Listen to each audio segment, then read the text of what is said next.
महाराणा प्रताप की मृत्यु किस प्रकार से हुई और जिस दिन महाराणा प्रताप की मृत्यु हुई, अपनी मृत्यु से पहले उन्होंने सामंतों से किस प्रकार की बातें कही।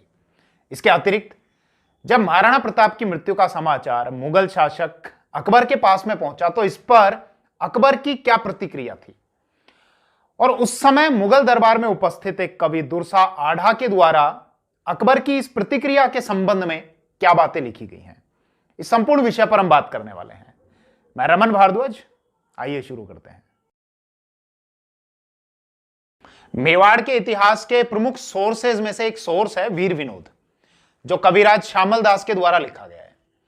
इस सोर्स के अनुसार 19 जनवरी सन 1597 ईस्वी को महाराणा प्रताप की मृत्यु हुई। महाराणा प्रताप ने अपने जीवन का अंतिम समय चावंड में व्यतीत किया था। चावंड जो वर्तमान में राजस्थान के उदयपुर जिले में आता है और चावंड से लगभग 1.5 से 2 मील की दूरी पर एक गांव आता है बांडोली। उसी बांडोली गांव में एक नदी के किनारे महाराणा प्रताप का अंतिम संस्कार किया गया और जहां महाराणा प्रताप का अंतिम संस्कार किया गया था उसी स्थान पर एक स्मारक बना दिया गया जिसको छतरी कहा जाता है। तो बांडोली में महाराणा प्रताप की 8 खंभों की छतरी बनी हुई है। खैर, हम एक बार बात कर लेते हैं कि जिस दिन महाराणा प्रताप की मृत्यु हुई 19 जनवरी 1597 ईस्वी को, उस दिन अपनी मृत्यु से पहले महाराणा प्रताप ने अपने सामंतों से क्या बात की थी। तो एक सोर्स है उदयपुर राज्य का इतिहास, जो गौरीशंकर हीराचंद ओझा के द्वारा लिखा गया है। इसमें पेज नंबर 402 पर और अलग अलग प्रमुख सोर्सेज को कोट करते हुए कुछ बातें लिखी गई हैं। क्या बातें? कि महाराणा प्रताप इस समय चावंड में थे और इस दिन यानी जिस दिन उनकी मृत्यु हुई, इस दिन वो बहुत दुखी थे और उनके चारों तरफ उनके सामंत बैठे हुए थे। वही सामंत जो कठिनाई के समय में भी महाराणा प्रताप के साथ में थे और अब उनके अंतिम समय में भी महाराणा प्रताप के पास में बैठे हुए थे और महाराणा प्रताप को बहुत दुखी और पीड़ा में देख रहे थे। तो उन्हीं सामंतों में से सलुंबर के एक सामंत ने हिम्मत करके महाराणा प्रताप से पूछ ही लिया। सलुंबर वैसे जो वर्तमान में राजस्थान के उदयपुर जिले में ही आता है और यहां के जो शासक थे वो चूंडावत थे। दरअसल मेवाड़ के शासकों में से एक शासक हुए थे महाराणा लाखा, उनके पुत्र थे चूंडा और चूंडा के जो वंशज थे वो थे चूंडावत। इन चूंडावतों का मेवाड़ के राजकीय निर्णयों में, आदेशों में बहुत अहम रोल हुआ करता था और मेवाड़ में बहुत प्रभाव हुआ करता था। आपने एक रानी का नाम सुना होगा, हाडी रानी, जिन्होंने अपना सिर काट के दे दिया था। तो उनका विवाह चूंडावत रतन सिंह के साथ ही हुआ था। खैर, वापस विषय पर आ जाइए। तो सलुंबर के शासक ने महाराणा प्रताप से हिम्मत करके पूछ लिया कि क्या बात है, आप इतने दुखी क्यों हैं? आखिर आपके प्राण आपके शरीर को आसानी से क्यों नहीं छोड़ते? तो महाराणा प्रताप ने क्या कहा, अब सुनना इन बातों को, और इनको सुनकर आपके मन में ये विचार जरूर आएंगे कि किस प्रकार अपने अंतिम समय में भी जब महाराणा प्रताप मृत्यु शैया पर हैं तो भी उनके मन में स्वाभिमान के भाव अभी भी शक्तिशाली भाव है। महाराणा प्रताप ने यह कहा कि मेरा जो पुत्र है अमर सिंह, वो आराम पसंद है। महाराणा प्रताप के बड़े पुत्र थे अमर सिंह, जो महाराणा प्रताप के पश्चात मेवाड़ के शासक बने थे। तो महाराणा ने कहा कि मेरा पुत्र अमर सिंह जो है वो आराम पसंद है और मुझे इस बात की उम्मीद कम ही है कि मेरी मृत्यु के पश्चात मेरा पुत्र मेरे वंश और राज्य के गौरव की रक्षा कर सकेगा।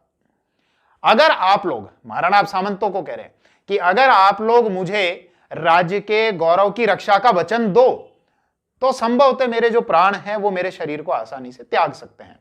तो उन सामंतों ने बप्पा रावल की गद्दी की सौगंध खाकर यह कहा कि हम आपके राज्य और वंश के गौरव की रक्षा करेंगे।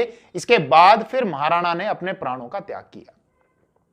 अब महाराणा आखिर बीमार कैसे पड़े, उनकी मृत्यु कैसे हुई, तो इसके संबंध में तो अलग अलग सोर्सेज में अलग अलग बातें लिखी हुई हैं और इन बहुत सारे सोर्सेज को पढ़ने के बाद हम एक निश्चित या सटीक बात पर नहीं पहुंच सकते कि आखिर महाराणा प्रताप की मृत्यु कैसे हुई, क्योंकि महाराणा प्रताप की मृत्यु के संबंधित जो कारण हैं उन कारणों में अनिश्चितता है। लेकिन फिर भी एक सोर्स है जो भूर सिंह शेखावत के द्वारा लिखा गया है, महाराणा यश प्रकाश, उसमें पेज नंबर 139 पर हमको कुछ जानकारी मिलती है और जो मैंने उसको पढ़ा उन्हीं बातों को यथासंभव उन शब्दों को आपको बोलने का प्रयास करता हूं जितना मेरे माइंड में सेव हो पाया।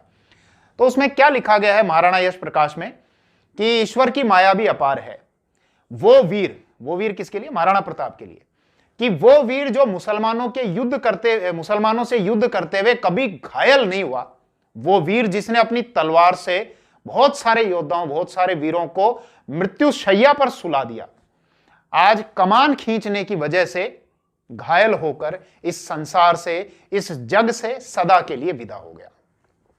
मतलब क्या है कि महाराणा प्रताप जब शेर का शिकार करने के लिए जा रहे थे और उन्होंने अपनी कमान को खींचा, आप धनुष जानते हैं ना, धनुष, उस पर एक धागा सा बंधा हुआ होता है जिसको प्रत्यंचा कहा जाता है, वो प्रत्यंचा चढ़ाना। तो कमान जब महाराणा ने खींची तो उसकी वजह से उनके पेट पर चोट लगी। अब वो चोट पेट के कौन से अंग पर लगी, नस पर लगी या लीवर पर लगी, पता नहीं, लेकिन उनके पेट में चोट लगी और यही बाद में बड़ा घाव हो गया, जिसकी वजह से वो काफी समय तक बीमार रहे और अंत में 19 जनवरी 1597 को उनको अपने प्राणों का त्याग करना पड़ा। खैर, महाराणा प्रताप की जब मृत्यु हुई और उनकी मृत्यु का समाचार जब मुगल शासक अकबर के पास में पहुंचा तो इस पर अकबर की क्या प्रतिक्रिया थी, तो देखिए इसके संबंध में उदयपुर राज्य का इतिहास पेज नंबर 402 और 404 पर कवि दुर्सा आढ़ा के द्वारा जो बातें लिखी गई हैं, जो कि उस समय मुगल दरबार में उपस्थित थे इस सोर्स के अनुसार, तो उनके द्वारा जो बातें लिखी गई हैं उन बातों को आपके समक्ष रखता हूं। दुर्सा आढ़ा के द्वारा यह कहा गया कि जब अकबर को महाराणा प्रताप की मृत्यु का समाचार मिला तो वो दुखी हुए। अब ये बात बड़ी अजीब सी है, वहां पर भी लोग बड़े आश्चर्यचकित थे दुर्सा आढ़ा के अनुसार कि महाराणा प्रताप की मृत्यु का समाचार सुनकर उनको प्रसन्न होना चाहिए था, बजाय इसके अकबर जो हैं वो दुखी हुए महाराणा की मृत्यु का समाचार सुनकर। अकबर ने दांतों तले अपनी जीभ दबाई और लंबी सांस ली और निश्वास आंसू टपकाए। हालांकि इसके ये जो बातें लिखी गई हैं दुर्सा आढ़ा के द्वारा, हो सकता है कि सारी बातें सत्य ना हो, लेकिन इसके कुछ अंश तो सत्य हो सकते हैं। अब दुर्सा आढ़ा ने लिखा कि अकबर ने दांतों तले अपनी जीभ दबाई, तो दांतों तले जीभ दबाने का अर्थ क्या होता है? बहुत आश्चर्यचकित होना, मतलब अकबर को बहुत आश्चर्य हुआ होगा। और इसके अलावा लंबी और गहरी सांस ली। तो जब व्यक्ति तनाव में होता है या कोई ऐसी खबर सुनता है जो उसको पसंद नहीं है, तब अपने आप को रिलैक्स करने के लिए वो व्यक्ति लंबी सांस लेता है। और वैसे भी देखो, अकबर को इस बात का मलाल तो अवश्य रहा होगा कि जहां एक और बड़े बड़े राजे रजवाड़ों ने, बड़ी बड़ी रियासतों के राजे रजवाड़ों ने मुगल शासक अकबर की अधीनता स्वीकार कर ली थी, बजाय इसके महाराणा प्रताप ने कभी भी अकबर की अधीनता स्वीकार नहीं की। और इसी बात का जीवन भर अकबर को मलाल भी रहा होगा और साथ ही साथ महाराणा प्रताप के स्वाभिमान की वजह से अकबर के मन में निश्चित रूप से ही उनके प्रति सम्मान के भाव रहे होंगे, क्योंकि यह बात तो अकबर के मन में भी रही होगी कि जहां एक एक करके बहुत सारे राजे रजवाड़ों ने सुविधा की राजनीति की, अपनी सुख सुविधाओं को ज्यादा महत्व दिया, बजाय इसके महाराणा प्रताप ने मुझसे संघर्ष किया, अपने स्वाभिमान की रक्षा के लिए मुझसे संघर्ष किया। अगर महाराणा प्रताप भी चाहते तो सुख सुविधाएं ले सकते थे, केवल अधीनता ही तो स्वीकार करनी थी, वो भी चाहते तो सुख सुविधाएं ले सकते थे, लेकिन बजाय इसके उन्होंने छोटा सा राज्य, छोटी सी रियासत होने के बावजूद अकबर के साथ में जीवन भर संघर्ष किया, अपने स्वाभिमान के झंडे को बुलंद रखा। और शायद इसीलिए अकबर के मन में भी महाराणा प्रताप की मृत्यु का समाचार सुनकर ये इस प्रकार के भाव आए होंगे और निश्चित रूप से महाराणा के प्रति अकबर के मन में स्वाभिमान रहा होगा, सम्मान रहा होगा। अब इसके बाद दुर्सा आढ़ा और भी कुछ बातें लिखते हैं कि महाराणा के संबंध में कि हे गुहिलोत वंशीय राणा प्रताप सिंह, तूने ना तो कभी अपनी पाग को झुकाया, पाग का मतलब पगड़ी, ना कभी अपने घोड़ों को शाही दाग लगवाया, मैं अभी समझाऊंगा इनका मतलब, ना कभी तू मुगलों के डेरे में गया, अकबर के डेरे में गया, ना कभी नौरोज में गया, ना कभी शाही झरोखों के नीचे खड़ा रहा। देखो, ये जो पाग की बात है जो दुर्सा आढ़ा ने लिखी है कि तूने कभी अपनी पाग को नहीं झुकाया, पाग मतलब सिर की पगड़ी। और इसी से मुझे एक सोर्स ध्यान आ रहा है, राज प्रशस्ति, जो रणछोड़ भट्ट के द्वारा लिखी गई है। राज प्रशस्ति जो वर्तमान में अगर आप चाहें तो, अगर पढ़ना चाहें तो अवश्य पढ़िए। राजस्थान का एक जिला है राजसमंद, और राजसमंद जिले में एक झील है राजसमंद के नाम से ही, जिसको राज समुद्र कहा जाता था। महाराणा राज सिंह के द्वारा उसका निर्माण करवाया गया था। वहां पर 25 बड़ी बड़ी शिलाओं पर संस्कृत भाषा में मेवाड़ का इतिहास लिखा गया है, उसको राज प्रशस्ति कहा जाता है। उसी राज प्रशस्ति महाकाव्य में सर्ग 4 श्लोक नंबर 46 से लेकर 50 तक एक बात लिखी गई है कि एक बार एक भाट के द्वारा महाराणा प्रताप को एक कविता सुनाई गई और महाराणा प्रताप उसकी कविता से इतने प्रसन्न हुए कि उन्होंने अपनी पाग उतारकर और उस भाट को दे दी।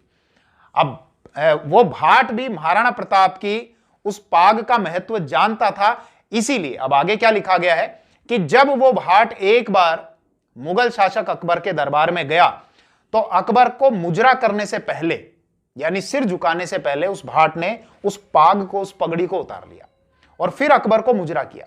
तो अकबर ने जब ये पूछा कि तुमने इस पगड़ी को क्यों उतारा, तो भाट के द्वारा ये कहा गया कि ये पगड़ी महाराणा प्रताप की है और मैंने इस पगड़ी को उतारकर इसकी अदब को रखा है।